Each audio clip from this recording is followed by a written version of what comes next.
everyone, good morning. It's a Saturday morning and I'm trying to get rid of all of my last produce for the week. I usually get a weekly produce delivery from Farmtastic.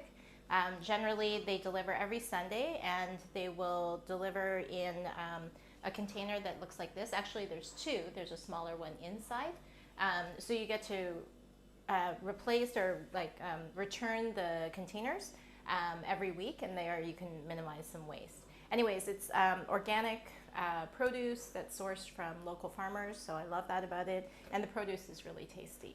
So it's Saturday, which means we only have one day left, and I am just trying to get rid of the last bits of produce that are left.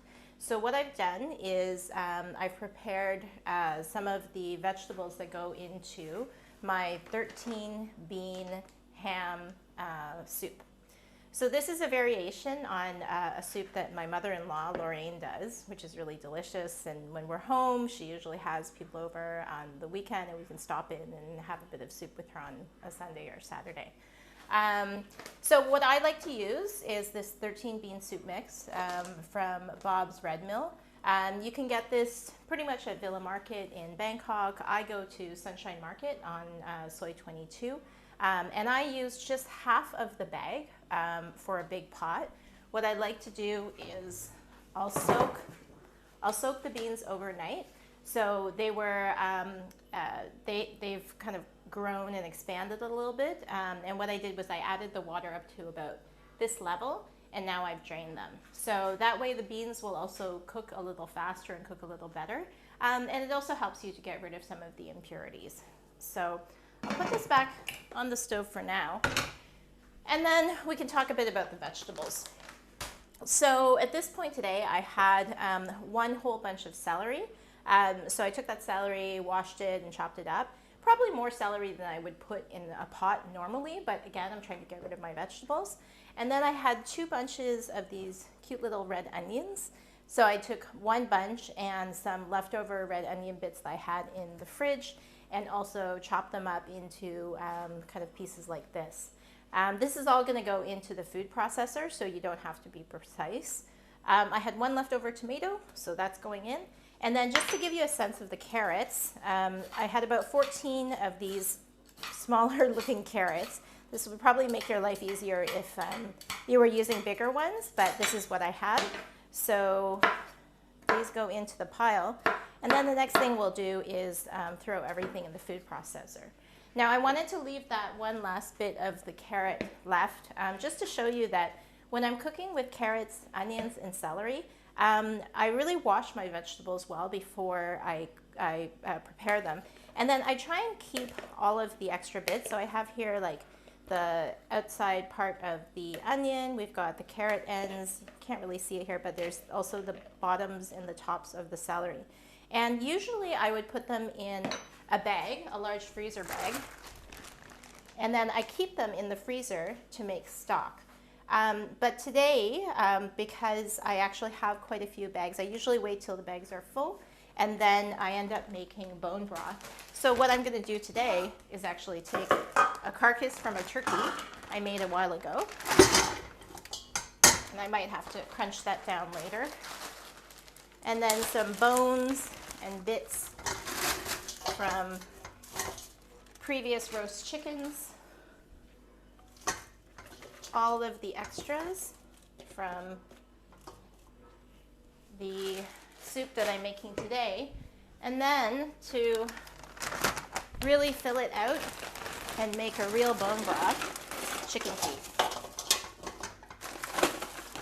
And when this kind of, especially when the carcass melts down a bit, then I'll be able to add more chicken feet, and that's really how you get a nice gelatinous bone broth. So just one tip on, ouch, my thumb, how to save your bits from the vegetables so that you don't waste anything.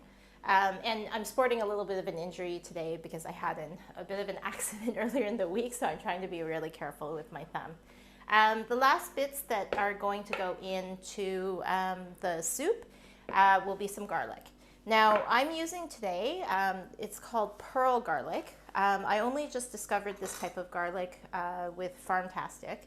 kind of interesting. It's basically a 1 clove garlic. So if you can see, it's just, I cut off the top there, and then I'll give it a smash just to remove the skin, and then you end up with this.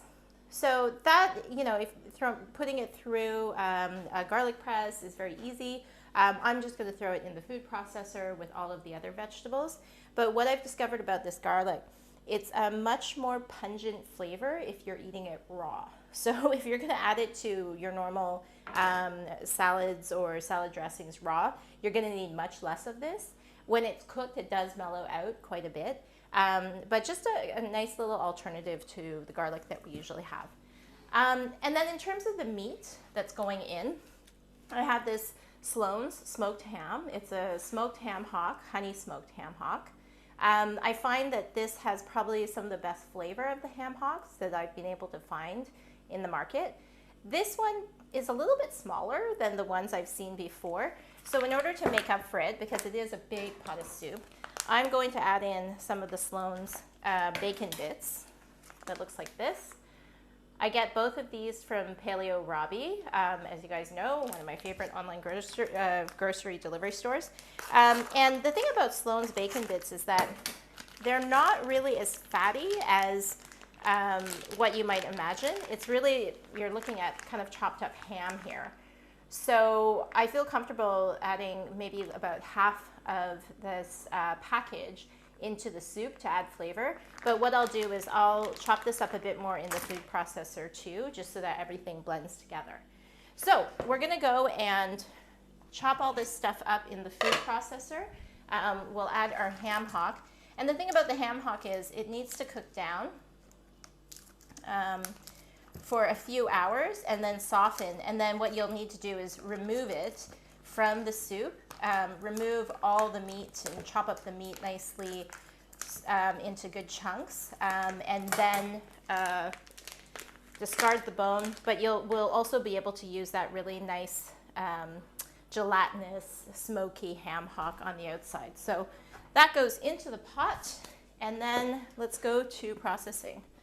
So I'm just throwing everything together. I really want a fine chop. I think I lost a piece of celery there.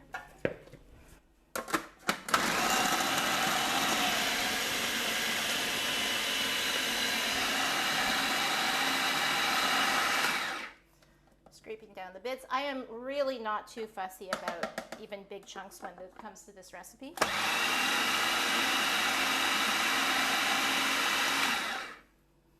You just really want to get it fine. And you'll notice this is a lot of vegetable to put into a pot of soup, which is exactly what I'm aiming for. The vegetables just all sort of disappear and melt away. So it's a really great way to throw in a lot of vegetables into what will taste like a really hearty soup. So adding in more to chop.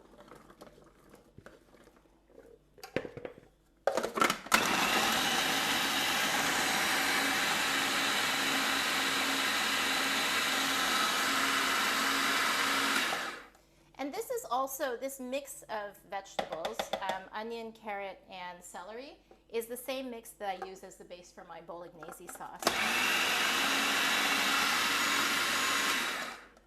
Which again is, as everyone knows, is a meat-based sauce, which is very rich, and people think of it as just being meat, but actually it has a lot of vegetables in it to add the flavor, the layers of flavor that you need. This is very traditional. All right, so I'm going to process that last bit.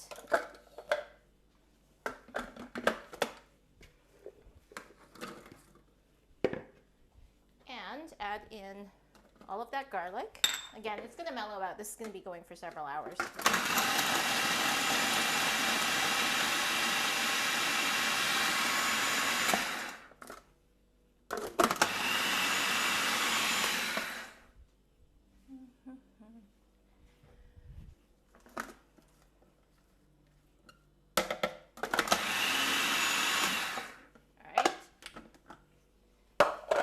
Are catching me right before I do my morning workout, which is why I'm in exercise gear. But I really wanted to get this started at the beginning of the day so that it has the time to simmer and do its thing. It's also, this freezes very well, and it's also excellent on the second day or even the third day. All right, so the last part I'm gonna do is process the bacon bits, which are basically like ham bits. So we'll go with, I'll save a little bit for just to add into a few other recipes for the next couple of days, but that's probably about 300 grams. All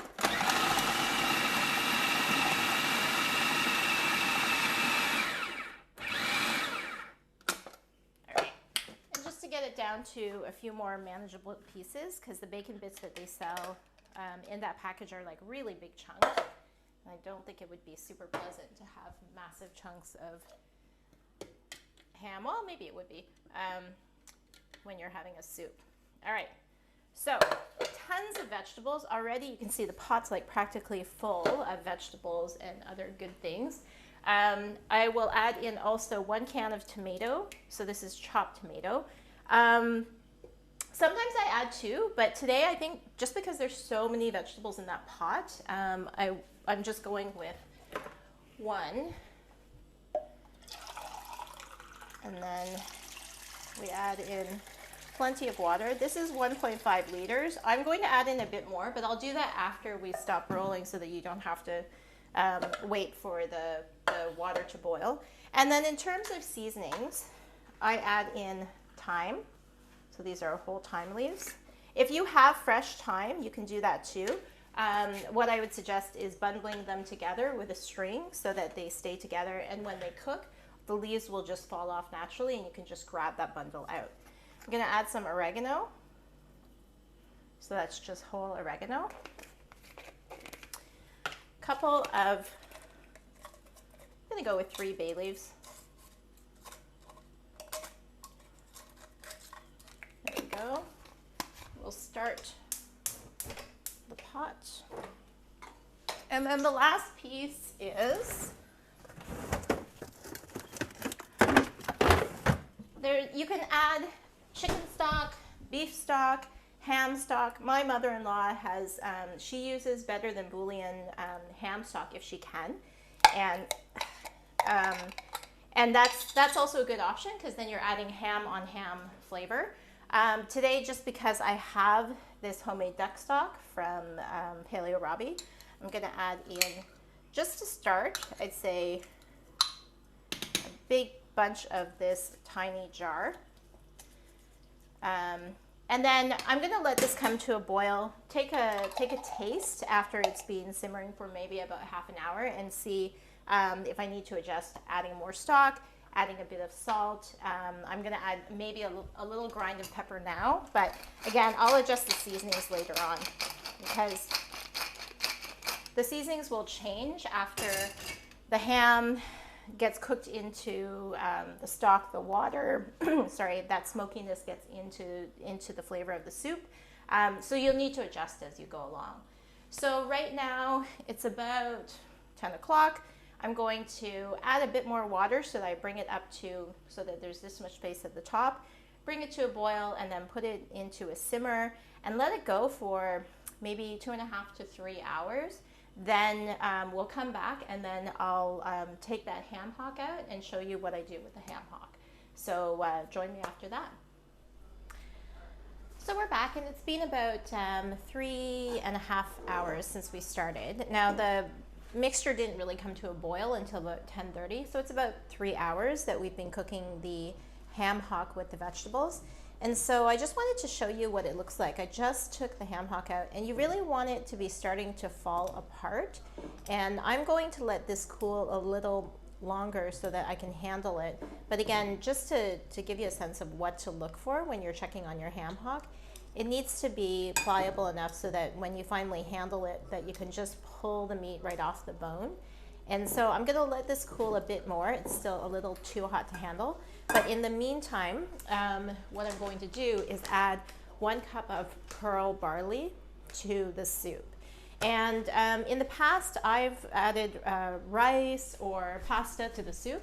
But recently I've been adding pearl barley because it adds some texture, it adds fiber, a little bit of carbs, not too much, but more importantly, it adds texture to the soup without getting soggy. So I'm going to add this in now. What I did was I rinsed it, I let it sit for about 5 minutes to soak. You don't really have to pre-soak, but you definitely should rinse your barley. And just adding it into the soup.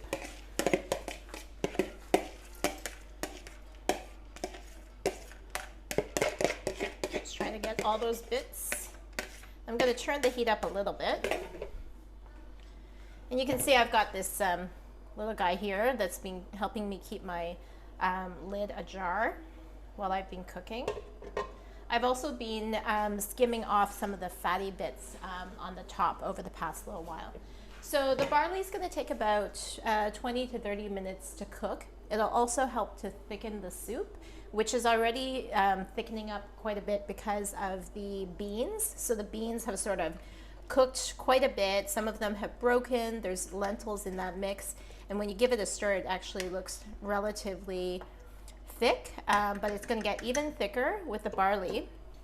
And then the other thickening that we'll be doing is when I take this apart, I'll grab the meaty pieces, chop them up, but then all these lovely gummy pieces, I don't discard. I actually will be grinding these up because that's a lot of collagen and a lot of good flavor.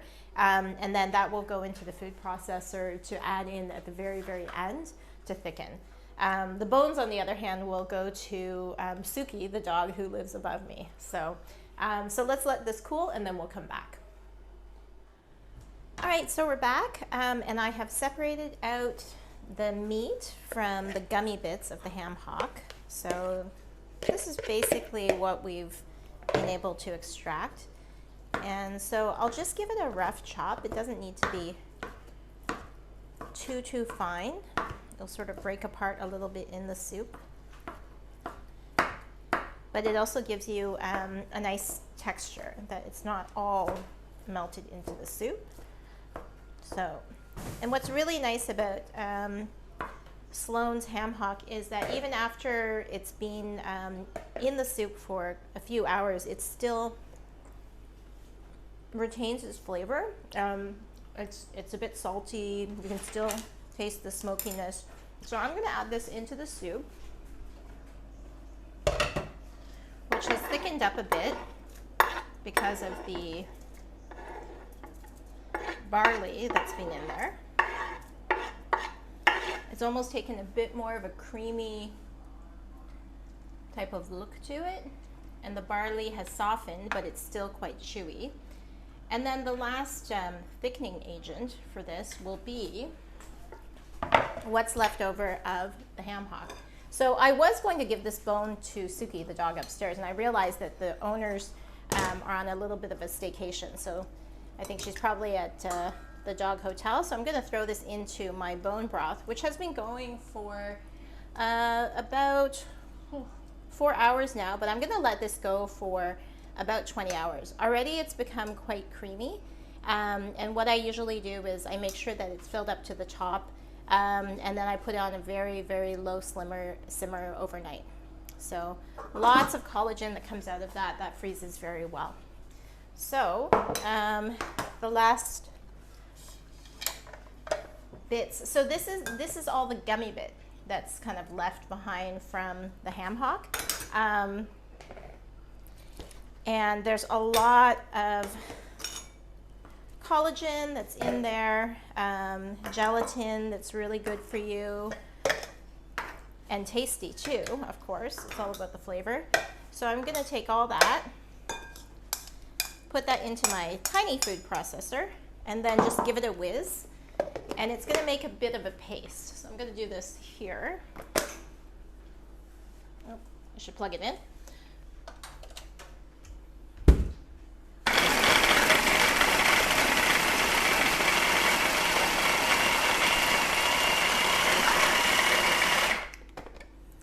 And then you see that's sort of the result. I'll just give it one more whiz just to make it even more pasty.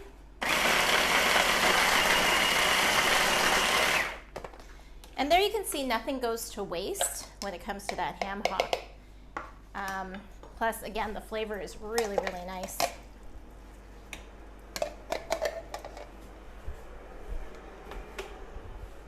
All right, so adding that paste in. I'll probably need to grab a spatula and just get all of those bits. And then just let that paste dissolve into the soup. And then you can see that already it's thickened quite a bit from when I first took the ham hock out. It's a much thicker soup, really hearty. So I'm going to add a bit more water to the inside of the little food processor to clean it out. Add it back to the soup, and I'll let the soup simmer for another 10-15 minutes just for it to bring it together. Then I'll do one more taste, and then that's pretty much the ham and 13 bean soup.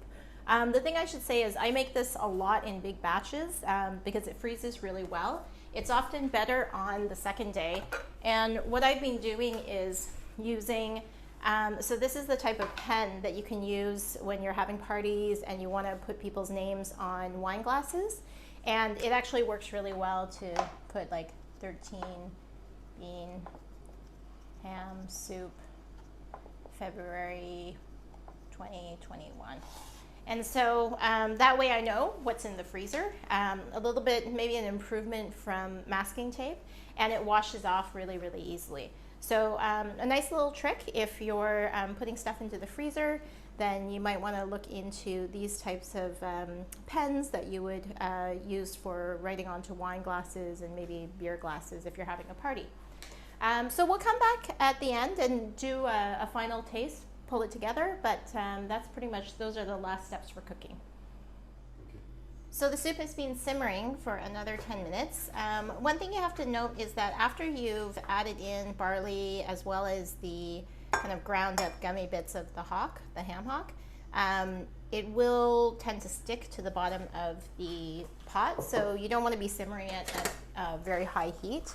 And then this is pretty much the end product. You can see there's many different types of beans. There were some lentils in that mix. You've got some of those pieces of barley right there that adds some chew, as well as the chunky pieces of ham, a bit of bacon, and some tomato. All of the vegetables have sort of just disappeared, melted into the soup. And in terms of taste, this is just comfort food. I don't know if I can call it Canadian comfort food, but we do have a version with ham and pea soup. I guess this is my version based on my mother-in-law's original version. So I did this video for my friend Caroline, who specifically asked if I could do this food demo. So shout out to Caroline, and I hope that you try it. It's a really good comfort food to keep in the freezer.